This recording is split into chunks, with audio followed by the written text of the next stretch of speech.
Did you know unpaid tuition could affect your credit score? If you're wondering how, let me break it down for you.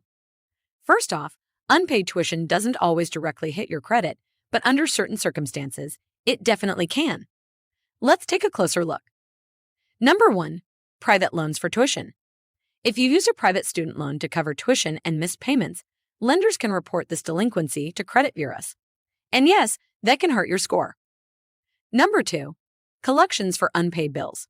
If your school sends your unpaid tuition to a collection agency, that collection account will show up on your credit report, and that can have a major impact on your credit score.